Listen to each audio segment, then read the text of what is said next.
Abuja, in this Primuka episode, we are going to take a closer look at Menzgold, how they started their operations, how they got people to invest with them, their CEO Magraheb Menzgold, as well as explain some of the things going on that you may not understand. Some of you know the name Menzgold, but not how they even started. So in this episode, we are going to go through most of them. Yes, Shazia. When you ask most people what Menzgold is, all they say is it's like DKM. They took people money and now they can't pay it back, and Bank of Ghana let it go on. And I think it's a little bit more complicated than that, so let's break it down. In 2014, Bank of Ghana discovered that Men's Bank, that was their name before, was operating a microfinance in Accra as well. And they were disguising it, or mama na yesen you trade gold no, and also illegally using the name bank. Nature disguising is on trade gold at the time no. There was other companies doing the same microfinance business.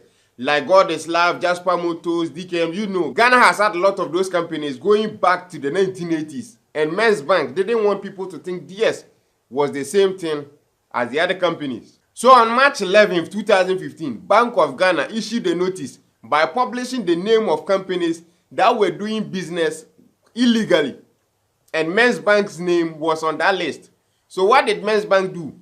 They changed their name from Men's Bank with a K to Men's Bank with a C. So on April 13, 2016, Bank of Ghana again issued a notice warning people about the deposit taking that was going on at Men's Bank and told people they were not licensed. So if you continue to do business with them, you are doing it at your own risk. And Bank of Ghana wrote to Men's Bank to caution them about the illegal deposit taking activity, and they still didn't stop. So on August 2nd, 2016, Bank of Ghana invited Men's Bank and their management to talk about their illegal deposit taking activity. And on 16th August, Bank of Ghana contacted officials from the Minerals Commission and the Precious Mineral Marketing Company, PMMC, the company that gave Men's Bank their license. So Bank of Ghana contacted them to check on the license status of Men's Bank and started investigations into their gold vault market product. Bank of Ghana had no idea what was going on in Men's Bank because they were not regulated by Bank of Ghana or the government. And to do what Men's Bank was doing, you need to have a registered company under law, which they had,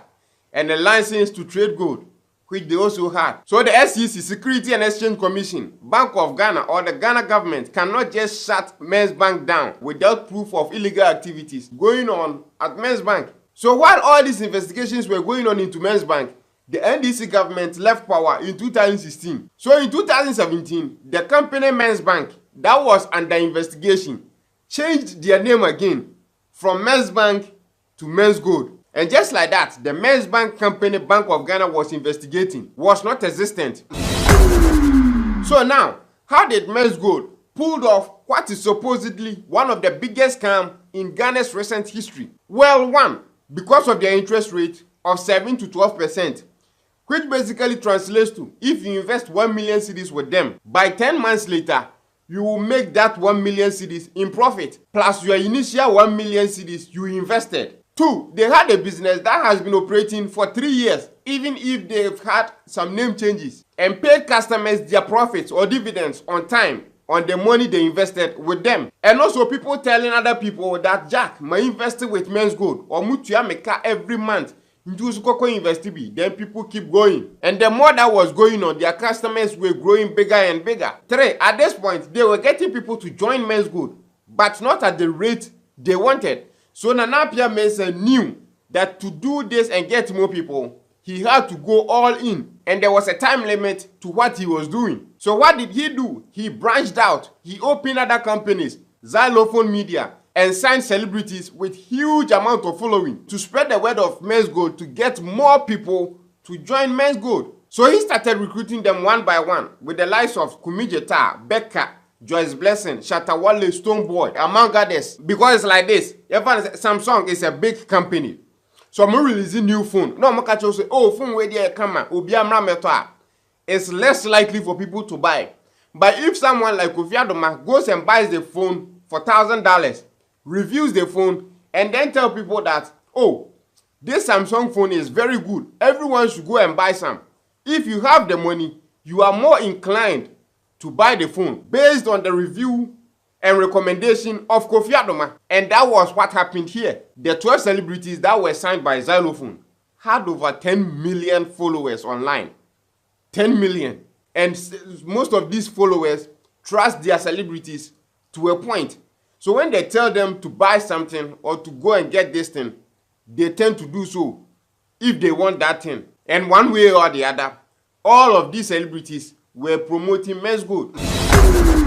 So that wasn't enough. So the Napia Mensah opened other companies, TV stations, radio stations to promote Menzgold, because that was where the money they used to sign all these artists were coming from. Sooner or later, it wasn't enough to just act the part, say, oh, scout discover to one from Sika.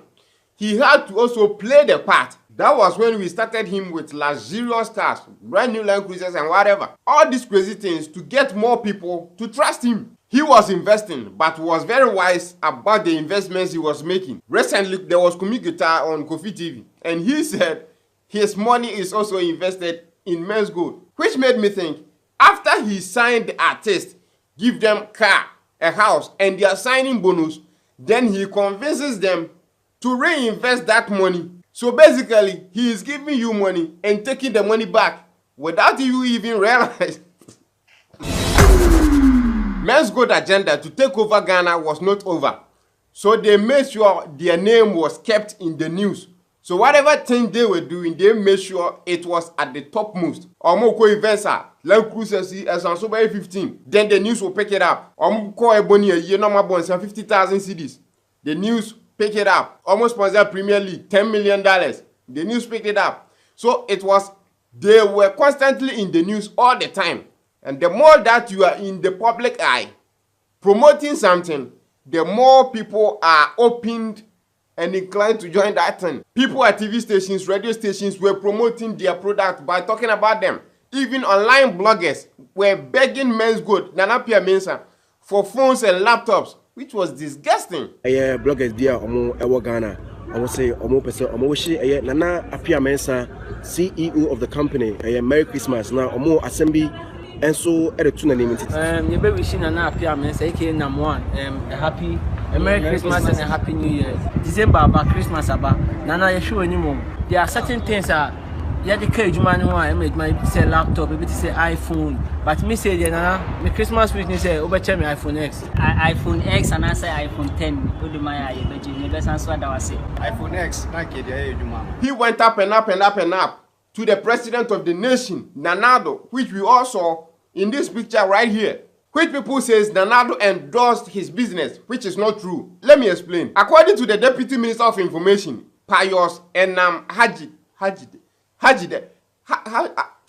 this was how Nanado and Nam1's picture came about. Nam1 was part of a 10-member GFA, Ghana Football Association, and CAF, Confederation of African Football Delegation, that visited Nanado at the Jubilee House. Mr. Hajide, who was the then Deputy Minister of Youth and Sports, said Nam1 was part of that delegation because at that time, Xylophone Cash was the #1 sponsor of the Premier League. So that was how Nam1 got to take a photo with the President of Ghana, and not necessarily that Nanado endorsed his business. Menzgold worked their plan not just through celebrities they signed on Xylophone, but other top artists like Sarkodie and other top people. Sarkodie's wife even at a point got into trouble for defending Menzgold, and not just her, but other people that have invested their money into Menzgold. Even now, people still defend Menzgold and blames Bank of Ghana for this mess. 7, they had companies in other countries around the world, or made it appear that they had more companies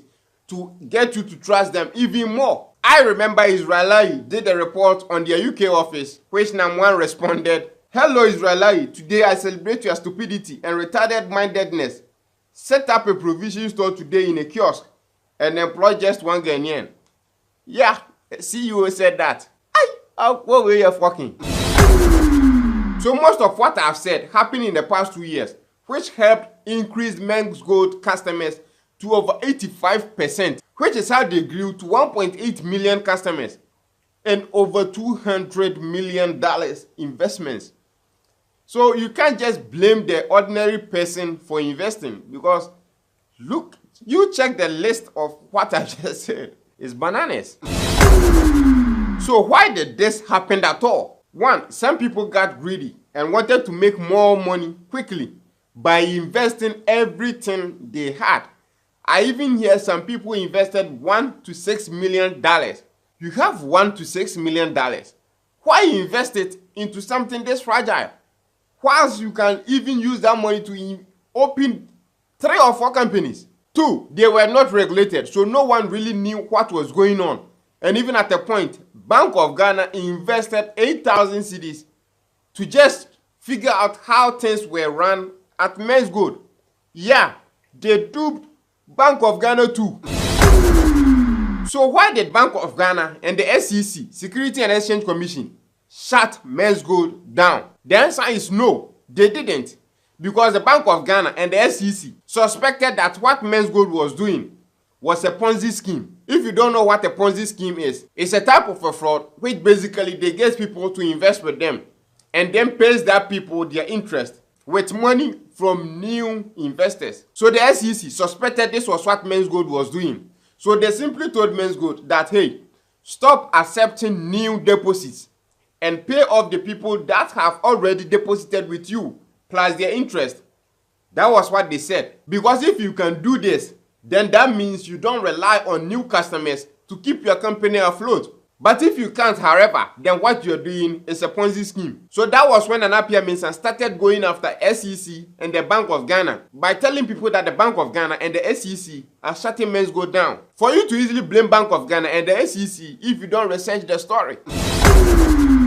So where did the money people invested in Menzgold go? And I think 1, we all saw how Anapia Mensah was living, buying all these luxurious cars. He even bought a jet, giving out money, sponsoring events, all these crazy things. So that's one way the money was spent. And 2, Eric Pope, a serious tech expert on Kofi TV yesterday, gave an interesting theory which basically says, number 1, reinvested the money that was invested into Menzgold into cryptocurrency. And the day the 2 cryptocurrency company, Bet World Center and Crypto World, collapsed, that was the same day Menzgold 2 was shut down. If you don't know what a cryptocurrency is, it's basically a digital money that can only be spent online, that cannot be tracked or traced, and is not regulated by anyone. I'll leave a link in the YouTube video description if you want to watch his explanation of it. So the question becomes, what now? Are people going to get their money back? Well, for that, it's a bit complicated. The second deputy governor of Bank of Ghana, LC Awaji, says they warned the public on multiple occasions to stop dealing with Menzgold. Bank of Ghana has been very clear for a long while about the fact that this was an unlicensed operation. We were not responsible for it. We warned the public at different points in time. We told everybody if they continue to keep their money there, they did that at their own risk. And since Menzgold was not regulated by them like the other banks, they are not willing to settle anyone. So the next course of action maybe is a directive from the government. And the government too has been a bit silent on the issue because of how complex it is. And I think maybe they are also doing their own investigation into the matter. And other people also ask, where is Nam 1? Some says he's in South Africa and some says he's in UK, but too soon? Okay. People say there is a warrant for his arrest by the Supreme Court. But according to Ghanaians, the Supreme Court says there is no case in front of them which warrants the warrant for his arrest. Some also say the CID have declared him a wanted man and have requested a red notice from Interpol, which makes him a wanted man in 194 countries. But the director of police CID, this COP Mame Yetiwa Adodankwa, said as far as the police were concerned, they have never invited or arrested Anapia Mensah because there is no complaint at the police headquarters as of last Wednesday, but added that Yoko, Economic and Organized Crime Office, is investigating Nam 1. I hope this video helped you understand a bit into the Menzgold saga. And if it helped you, then it will probably help someone else. So please do me a favor and share this video for me. There's more I wanted to add, but the video has been too long. If you haven't already, then please subscribe to my YouTube channel for more videos like this. Follow me on Instagram for any update on Magraheb TV. Till we meet again, my friends. Take care.